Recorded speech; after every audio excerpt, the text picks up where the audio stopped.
नमस्कार। मैं आपके अपने YouTube चैनल हैरी क्लासेस में आपको बहुत बहुत स्वागत करता हूं। दोस्तों जैसा कि हम मेंसुरेशन सेक्शन 2D पढ़ रहे हैं और दोस्तों ये जो समबाहु त्रिभुज हम पढ़ रहे हैं उसका ये लास्ट वीडियो है दोस्तों। आज हम अपना समबाहु त्रिभुज ख़त्म कर लेंगे। क्लियर दोस्तों?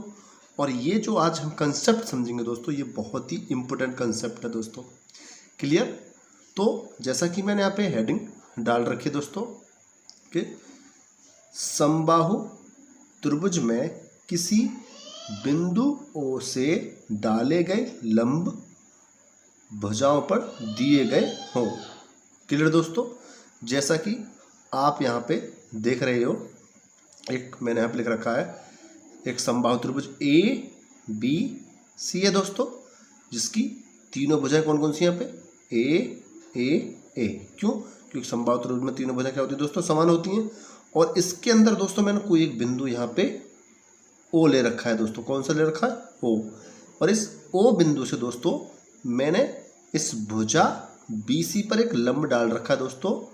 यहाँ पे मैं इसको नाम दे लेता हूँ, आप यहाँ पे पॉइंट D मान सकते हो दोस्तों। ये पॉइंट E हो गया और ये पॉइंट F हो गया। क्लियर दोस्तों? तो दोस्तों ये ODA एक क्या है, अब लंब है, यानी कि 90 डिग्री का एंगल बनाएगा। यहाँ पे OE भी एक यहाँ पे लंब है, ये भी एक 90 डिग्री का एंगल बनाएगा। और OF भी एक यहाँ पे लंब है, तो ये भी यहाँ पे 90 डिग्री का एंगल क्रिएट करेगा। क्लियर दोस्तों? अब हमें ये बिंदु O से यहाँ पे लंबे दे रखे हैं। मैंने इस लंब को मान रखा है P1, इसको मान रखा है P2 और इसको मान रखा है मैंने P3। क्लियर दोस्तों? अब यहाँ पे मैंने जैसे कि लिख भी रखा है कि माना यहाँ बिंदु O से भुजाओं पर, भुजाओं कौन कौन सी हमारी यहाँ पे AB, BC और CA पर, इन पर मैंने क्या डाल रखे हैं दोस्तों? लंब डाल रखे हैं। ठीक है, जिनको मैंने P1, P2, P3 नाम दिया है दोस्तों। क्लियर दोस्तों? आज हम इसी पर बेस क्वेश्चन भी करेंगे और इस कॉन्सेप्ट को हम ध्यान से समझेंगे भी दोस्तों। क्लियर? तो देखते हैं दोस्तों, आइए स्टार्ट करते हैं।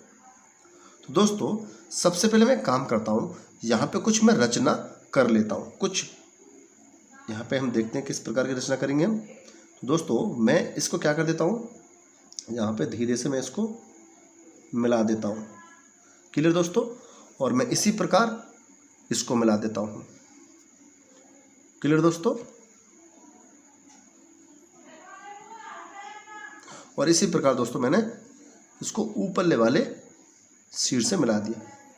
क्लियर?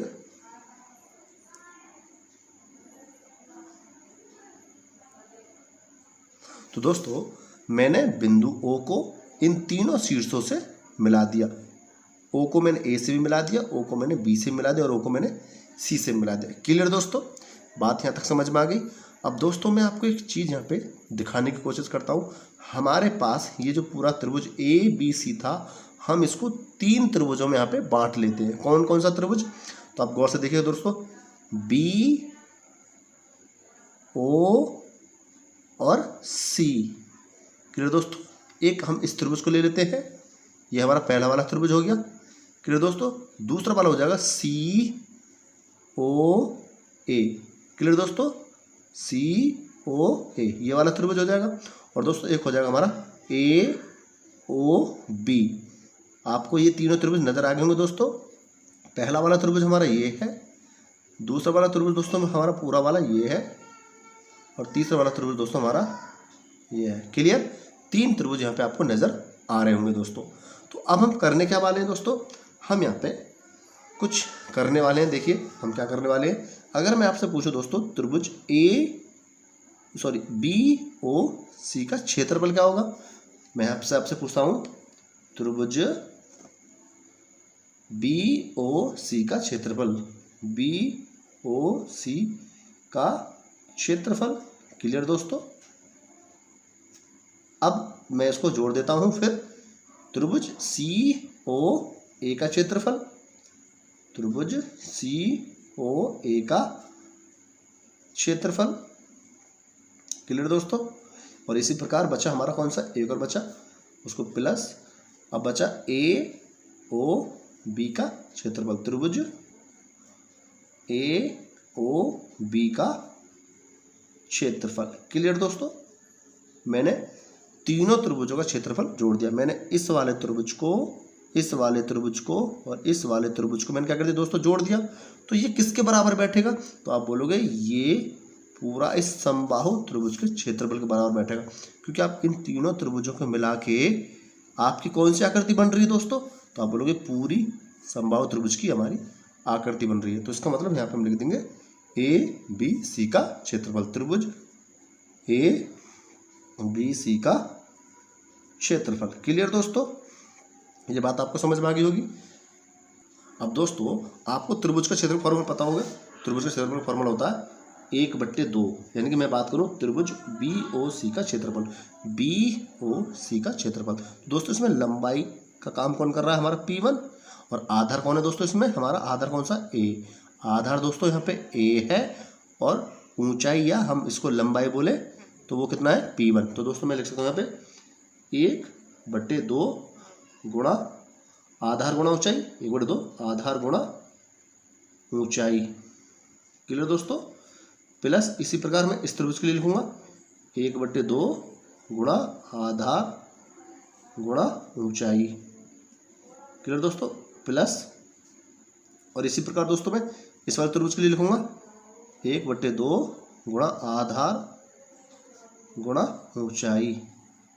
क्लियर दोस्तों, और दोस्तों इसी प्रकार मैं यहाँ पे बराबर लिख दूंगा 1/2 और आधार गुणा ऊंचाई। ये बात आपको समझ आ रही हो दोस्तों, क्लियर। अब यहाँ पे करना कैसे, आप थोड़ा ध्यान से देखना इस चीज़ को। तो मैं यहाँ पे लिख देता हूँ सबसे पहले 1/2 गुणा, ये त्रिभुज हम बी ओ सी की बात कर रहे हैं, बी ओ सी की बात करें दोस्तों, तो उसमें आधार कौन सा है दोस्तों, ए, और ऊंचाई कौन है दोस्तों, P1, प्लस इसी पर 1/2 गुणा, ये किसका है, COA का। तो COA में ऊंचाई कौन है, P2, और आधार कौन है, A।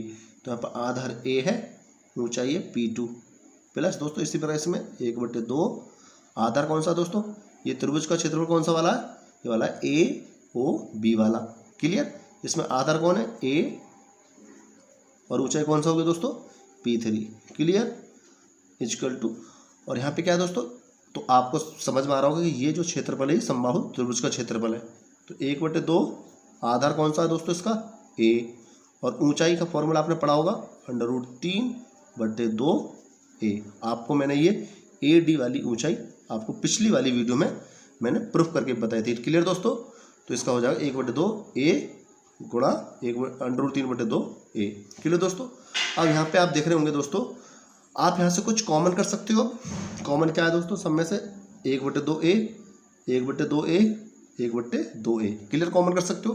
तो 1/2 A मैंने कॉमन कर लिया, यहाँ पे बचा क्या, P1, यहाँ पे बचा क्या, P2, और यहाँ पे बचा क्या, P3। क्लियर दोस्तों, और इधर बचा √3/2 दूनी 4 और A²। क्लियर दोस्तों, अब आप देखोगे यहाँ पे 2 से ये 2 बार कैंसिल हो गया दोस्तों, और यहाँ पे 1 A से 1 A कैंसिल हो गया दोस्तों।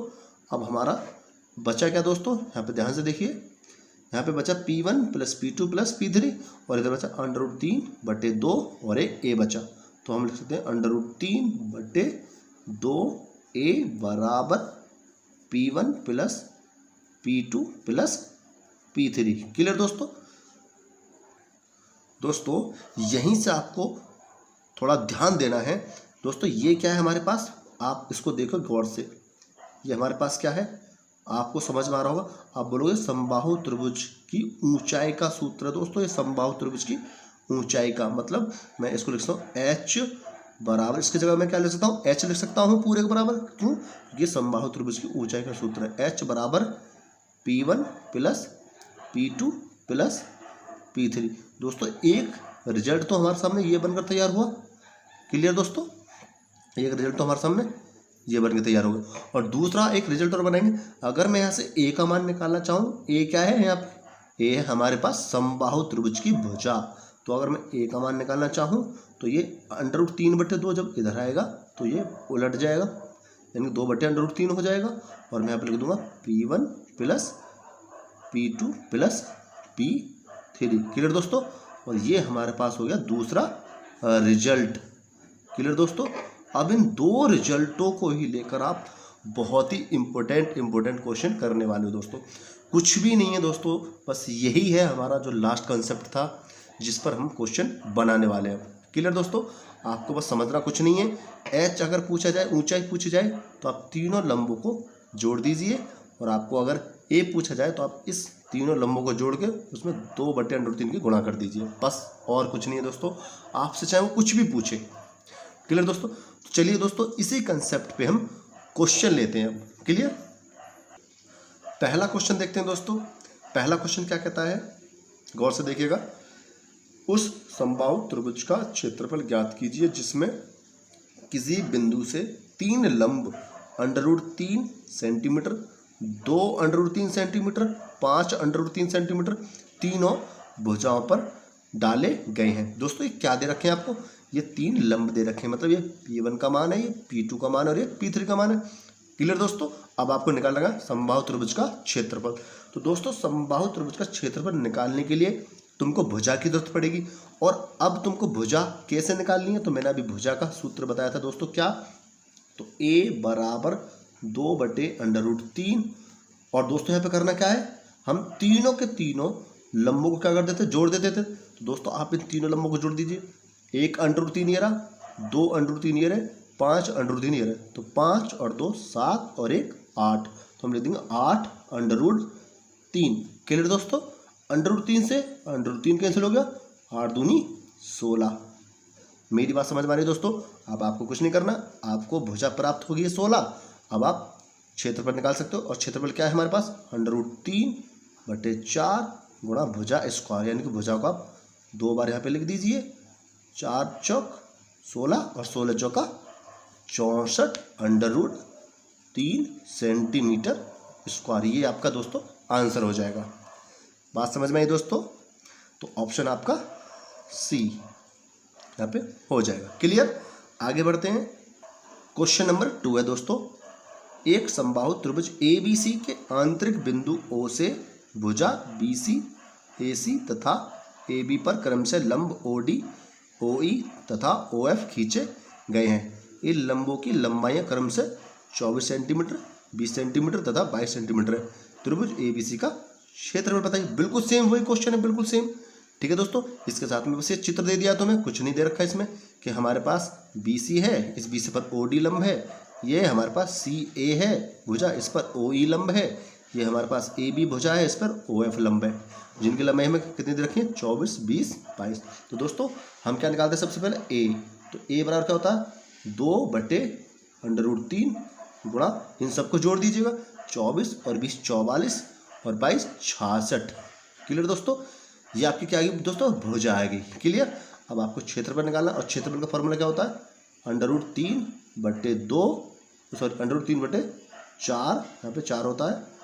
क्लियर, और गुणा भुजा का स्क्वायर, यानी कि भुजा हमारे पास ये आई पूरी, आप इसको 2 बार लिख दीजिए, 2/√3 गुणा 66 गुणा 2/√3 गुणा 66। क्लियर दोस्तों, थोड़ी कैलकुलेशन आसान हो जाएगी। √3 से √3 कैंसिल हो गया, 2 दूनी यहाँ पे कितना है दोस्तों, 2 दूनी 4 और 4 से ये 4 कैंसिल हो जाएगा दोस्तों। अब आप 66 का अगर 66 में वर्क करोगे तो दोस्तों आप यूनिट डिजिट का प्रयोग करिए, यूनिट डिजिट का। क्लियर, क्लियर दोस्तों, अब यहाँ पे क्या करोगे आप, 66 गुणा 66 में करोगे दोस्तों, लेकिन जब आप 66 गुणा 66 में करोगे तो 6 36, 6 या हमारी 1 डिजिट होनी चाहिए थी, यूनिट डिजिट होनी चाहिए थी 6, लेकिन आंसर में 6 कहीं नहीं आ रहा। तो इसका मतलब दोस्तों ये जो √3 है, आप इस √3 की ऊपर नीचे क्या कर दीजिए, मल्टीप्लाई कर दीजिए। क्लियर, अब जब दोस्तों आप √3 की √3 में गुणा करोगे तो 3 आएगा, और इस 3 से आप इस 66 को कितनी बार काट सकते हो, तो 22 बार। क्लियर दोस्तों, अब 22 गुणा आप 66 में करिए तो 22 छक्का 132, यानी कि आप देख लीजिए 22 छक्का 132, तो यूनिट डिजिट हमारी 2 आने वाली है, तो 2 एक तो इसमें है, ये एक इसमें है, तो ऑप्शन हमारे इसमें से होंगे। अब कौन सा ऑप्शन होगा इसमें, आप खुद देख लीजिए।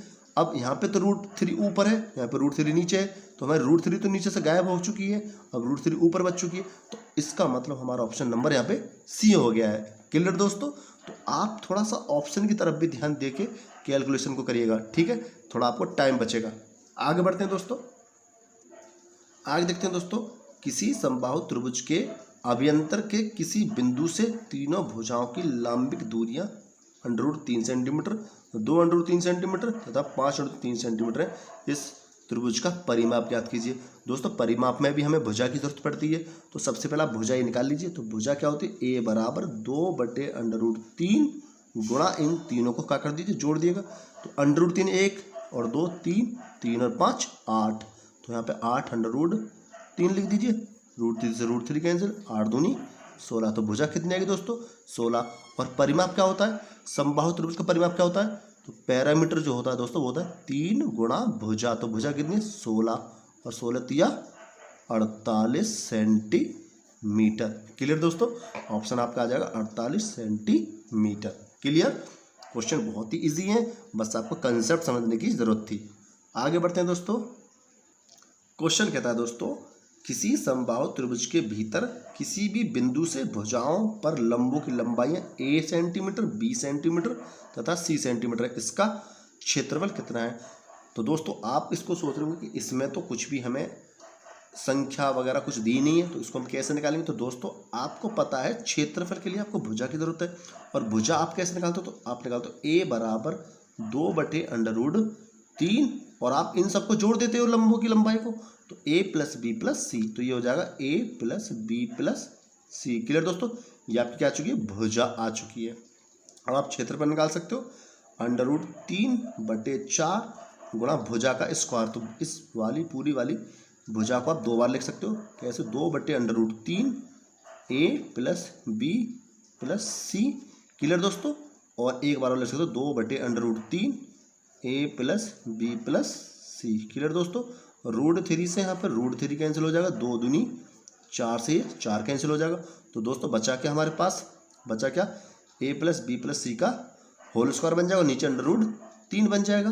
तो a + b + c का होल स्क्वायर बटे √3 नीचे बन गया। तो दोस्तों देखना, क्या तुम्हारे पास इस तरह का कोई ऑप्शन है, तो आप बोलोगे नहीं है, तो आप नहीं है, तो इसका मतलब √3 के ऊपर और नीचे क्या कर दोगे, गुणा कर दोगे। तो इसका मतलब दोस्तों ये हो जाएगा √3 बटे √3 का √3 में करोगे तो 3 और a + b + c का होल स्क्वायर। बस दोस्तों यही आपका आंसर है। तो आप चेक कर लीजिए कौन सा है, √3/3। तो √3/3 a + b + c का होल स्क्वायर, यानी कि ऑप्शन नंबर डी है आपका।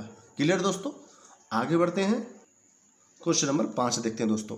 किसी समबाहु त्रिभुज के भीतर किसी भी बिंदु से भुजाओं पर लंबों की लंबाई क्रम से 4√3, 5 √3 सेंटीमीटर तथा 3 √3 सेंटीमीटर है।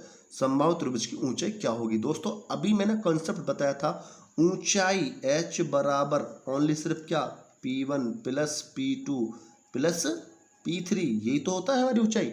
तो आपको कुछ नहीं करना, जो ये लंबों की लंबाई दे के सिर्फ आप इनको जोड़ दीजिए। तो 4 और 5 9 और 3 12। तो दोस्तों ऊंचाई आपकी आ जाएगी यहाँ पे h बराबर 12 और √3 सेंटीमीटर। तो 12 √3 सेंटीमीटर, ऑप्शन नंबर आपका बी। तो देखो दोस्तों सेकंडों में क्वेश्चन हो रहे हैं, सेकंडों के अंदर। तो बस आपको सिर्फ इसी बात पे गौर देना है दोस्तों कि कंसेप्ट क्या है हमारे। आपको अगर कंसेप्ट मजबूत हो गए दोस्तों, तो मैथ आपके लिए कुछ भी नहीं, एक क्वेश्चन भी नहीं छोड़ोगे। अगर क्वेश्चन किसी भी बेस से बना हुआ आ जाता है तो आप उसको किसी ना किसी तरीके से आप कर आओगे, चाहे आप ऑप्शन मेथड लगाओ वहाँ पे, चाहे आप अपनी ट्रिक बना लो, चाहे आप वहाँ पे कॉन्सेप्ट लगाओ, चाहे आप वहाँ पे एक्स का मेथड लगाओ, आप कोई सी भी मेथड लगा के उस क्वेश्चन को कर दोगे, यदि आपके कंसेप्ट क्लियर हुए तो। क्लियर दोस्तों, बड़े से बड़े क्वेश्चन को भी आप इजी बना लोगे अपना। तो दोस्तों तब तक के लिए नमस्कार, धन्यवाद, जय हिंद।